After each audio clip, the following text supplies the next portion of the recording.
What do insanely poor people buy that ordinary people know nothing about?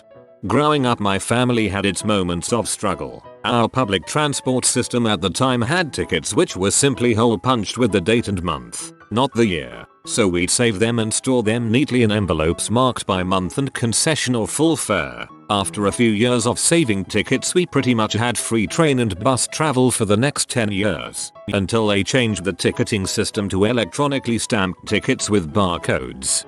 Mine were done by color and letter. I would see people with plastic baggies full of bus tickets, trying to find one that matched the current day's color and letter. My office only has a unisex bathroom, so it has the facilities for men and women. Naturally, there's a tampon machine, and tampons are only 5 cents. Once a month I'll work late, get a roll of nickels and fill up a grocery sack with tampons for my wife. Good man. Extended stay housing or motels, hotels. When you can't qualify to get an apartment because you don't have proof of income, you end up wasting more money to stay for a week at extended day housing or a cheap motel. It sucks about having no home being a transient. I promise myself never to be in the same situation again. I have had students who've lived in extended stays. Apparently common practice in some places is to stay long enough to establish tenant rights, then stop paying until they are formally evicted. After that, rinse and repeat. I was so poor once that I would go to Long John Silver's and order a water and crunchies, which used to be free, then sit there and watch the people that would dine in. It was amazing how little they ate, and then they would leave without dumping their tray off in the trash. Fries, hush puppies, chicken, fish, all untouched. No, I didn't eat a piece that was bitten off of. I once saw a woman order a 2-piece fish and more for her kid, that ate one hush puppy and a few fries, and then left the rest of it there. It was the best I had eaten in weeks. Glad that's behind me now. I'm surprised they let you stay without buying anything. Lots of school systems do free lunches for kids under 18 during the summer. When I was a kid, I remember my dad taking us to get lunch at the school, then go play disc golf, soccer, or do something else free and fun. It was a blast, and I had no clue it was because we were poor. Dollar theaters, and sometimes they have a free afternoon evening show for kids with the purchase of a parent ticket. Many movies were seen by the 3 of us for $4 with a shared popcorn and Coke. My dad was amazing at making us feel rich on basically nothing. Good on him. You really realize how much your parents do for you once you get older and look back. Hope you're better off now, bud. When I was child, Burger King ran a special kids meal where it was too many burgers that were attached to each other like a weird conjoined burger experiment. Sometimes we would go. My dinner was 1.5 of the mini burgers. My mom's dinner was the half I didn't eat, and she would fill up on the free refills of soda. The generic version of spam is called treat. You learn that sort of thing as a kid.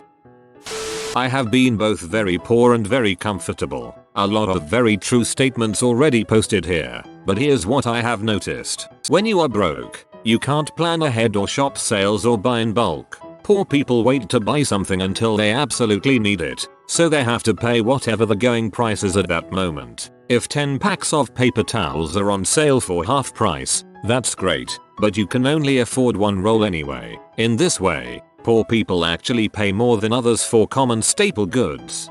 This is true. It's expensive to be poor in the US. Stuff on layaway. My mom would always go to this store that sold heavily discounted irregulars and put it on layaway for our new school clothes. After selling plasma, I would walk to Wendy's and eat the crackers and ketchup for dinner. I had to move out on my own when I was 17. I had no money at all and drove an old clunker Camry. I got a flat tire to match the flat spare in the trunk. I went to the discount tire on the east side of Indianapolis, where I was living, to see if they could patch it. When they got it on the rack, they said that belts were showing around the tire. In fact, all of the tires, and I would have to replace all 4 tires. I thanked them, went outside, sat in my car and started crying. The manager came out and knocked on the window. He said that he had a set of tires that would fit my wheels that someone left when they got new tires. I told him thanks, but didn't have any money. He told me not to worry about it, and when I graduate, to come back and buy my tires from them. I had a really odd childhood. Until age 9 my family would have been classed as upper middle class. Then my father left and my mum went bat crap crazy. From 9 to 18 we were dirt poor. I remember being 10 years old and our weekly treat was to go to the Little Woods Cafe. I think they went bust, and they did a 99-page 5-piece breakfast. We shared that among my mum, brother, sister, and me. One of us got the extra item. We'd take turns. As an adult I have made sure my children will never know poverty because of excellent memories like that. Nothing motivates you more than memories of fighting over a solitary sausage. Learning the times of the day when meat, bakery, fish, vegetable and miscellaneous items are reduced to 75% at the local supermarket. I've been learning for years, but it's a good day when you find 400 grams of fresh mince for 99p, and you have warm filling food that you used to take for granted when living with parents. One thing I've noticed about being poor is that you become almost vegetarian because meat just costs too dang much, frozen or fresh. Another thing would be buying the cheapest large container of yogurt and mixing in jam for fruity yogurt. But that's not about being poor, that's just a good idea. I make a good living and I do the yogurt thing. Still saves a ton and I honestly like it better because I can make it less sweet than the pre-mixed stuff. Even still buying Fage yogurt I save about $5 a week doing my yogurt that way. Doesn't seem like much but that's over $250 a year and every little thing helps when you have crushing student loan debt you're trying to murder.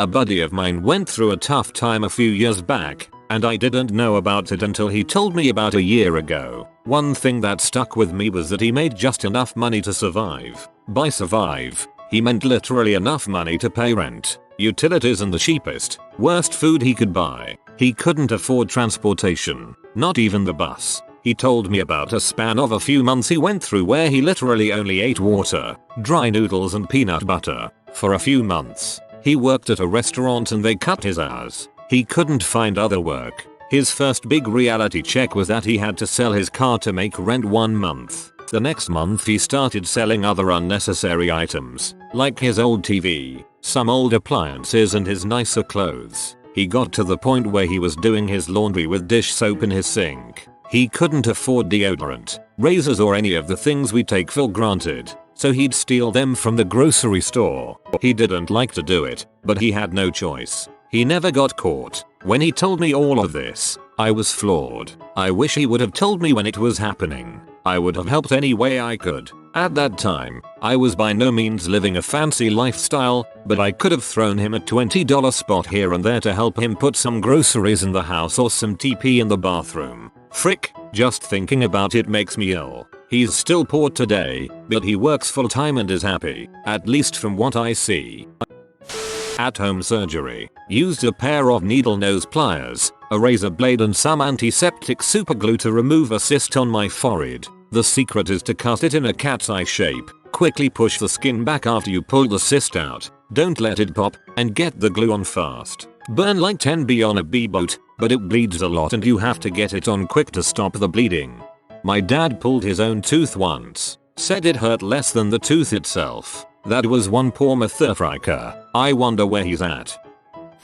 The first 4 years of my life were spent in abject poverty. As a child, I would ask my mom if we could get a candy bar. She would explain to me, at age 3, that we could get the candy bar, but if we did, it meant we couldn't afford a 2-liter of Coca-Cola. She would phrase it like so, if you get the candy bar, it'll be gone in a few days, but if you get the Coca-Cola, we can have Coca-Cola for the whole week. Amazingly, I knew enough to understand that Coca-Cola for over a week was a better deal than 2 days of a candy bar. As a side effect, I was regularly told no when I asked for things I wanted, mostly Lego sets or He-Man toys. Around age 6, my father's stake in a mineral prospecting company finally paid off. Turns out he had been putting every dime he had into it since before I was born. We went from surviving on mayonnaise sandwiches to having 2015's equivalent of $10,300 per month in income. My little sister was around 2 or so at this time, and she was getting everything she wanted. For the first 6 years of my life, I had learned that asking for things I wanted would always end with a no, so I never asked for anything. My parents weren't able to put it together until my grandmother got very sick and came to live with us. The whole family was out shopping, and my grandmother knew I loved Legos, but I didn't ask for a set of them. Meanwhile, my little sister had a Barbie doll and a My Little Pony in each hand. She stopped and asked me, "Rathadin, you don't want a Lego set? Mommy and Daddy always tell me no, Grandma. We can't afford them." I have only a very vague memory of this, but before she died, my grandmother told me this story and said that my mom broke down in tears in the middle of the store, sobbing. My dad had a look of defeated failure on his face, according to her. Apparently, it simply never occurred to them the reason I never asked for anything was because I had always been told no. For Christmas, I got 3 Lego Technic sets. Powdered milk. I once worked in a call center and an old lady called almost in tears that cable went up by $1.50. Her line that she repeated more than once was that she couldn't afford fresh milk and had to buy powdered milk, unless it's due to a lack of refrigeration available or some sort of allergy. Only the very poor would buy powdered over fresh milk. We drank powdered milk growing up. It was terrible. Sometimes my mom would mix a bit of cream and to make it taste better. It didn't work. Ugh. Thanks for bringing up this painful memory. I knew a guy that would go to a livestock feed store and buy antibiotics and some other meds there that were meant for farm animals when he got sick. There was another med he'd get at pet stores too. He'd just cut the pills into smaller pieces to try to guess what the proper mg amount was. It's apparently crazy cheap for certain meds and doesn't require a prescription or govt oversight like it would at a normal pharmacy. My parents would just get cheap antibiotics over the border in Mexico. That and roach poison and some other stuff like that we probably don't carry in the US. For a good reason. Growing up was interesting regarding money. My mom was a hoarder and I lived in a house with trash including animal waste everywhere with no heat or running hot water. I used to take jugs of water and put them on my front porch to warm up enough to bath with. The house was failing apart and the tub was actually sinking into the ground so we wouldn't use it, so I made a hole in the corner of my basement floor so it would drain. The worst was winter. The water never got warm because of the cold and my hair would be frozen since there was no heat. It took me a long time to figure out this wasn't normal. What made everything worse was she was abusive and made us poor with her spending. She made about $1,000 a week or more and would give it to charity so others saw her in a positive light. They didn't know about the house. Once she even won the lottery and got $82,000 and gave it all away. All I asked was for a trailer so we had someplace to get warm or shower, but she saw nothing wrong with our life. There would also be days she gave our food money away and I wouldn't be able to eat if there was no school. My mother is a B and we have no contact anymore. On the awesome side, I have 4 kids and a 3-level house with 4 bathrooms. Guess who showers all the time with hot water now? About a year ago, I was addicted to alcohol, 4,000 kilometers from home, dropped out of school and living in my 20-year-old car. I got so used to eating microwaved potatoes that I considered walking into a 7/11 and pocketing a handful of mayo packets while pretending to buy a hot dog, a special treat. I grew up distinctly middle class and generally did not want for much. My recent experience has really put into perspective the difficulties experienced by people who are or have been in similar situations to myself, but bear the burden of direct responsibility to kids and family. Things have gotten a lot better since I've accepted the help of other people. Seriously, even relatively tiny gestures of kindness will go a long way with someone who is literally struggling for survival. Never underestimate the impact you can have upon another person's life. I'd probably be dead by now if it weren't for the unconditional love and support of friends, family, and random strangers. Instead, I'm 25, relatively healthy again, and back in school trying to finish off my engineering degree. Rent to own furniture. $500 flat screen becomes $2,000 when you pay by the week.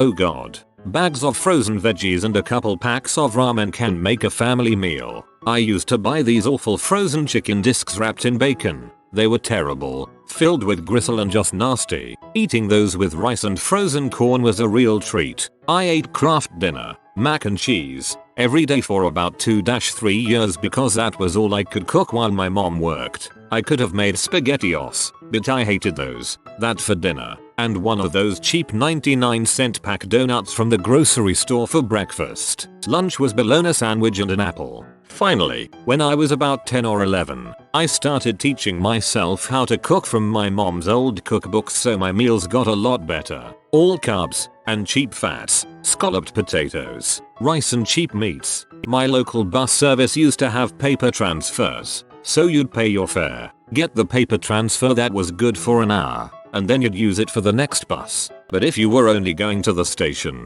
you'd get a paper transfer anyway, then hang around the station for an extra 5 minutes to see if anyone needed it. Conversely, you'd wait around for people getting off the bus to see if you could score someone's transfer. This only worked if you weren't switching buses, but I got quite a few free rides this way, and gave many a transfer away. Going without meds, living in constant pain because you can't afford a prescription. I remember laying in my bed at night, and my mom would be sobbing in her bed from pain, because she couldn't afford the meds that would treat her rheumatoid arthritis or anything but generic Tylenol for her pain. I guess that's not really buying anything, but while we're down memory lane, saving your birthday money from your grandma and aunts and uncles so you can pay for a babysitting course that lets you babysit at 12, getting a babysitting job at 12, and babysitting every day from 3 until 7 or 8. To earn some money, giving that money to your dad so he can pay his phone bill and put gas in his car,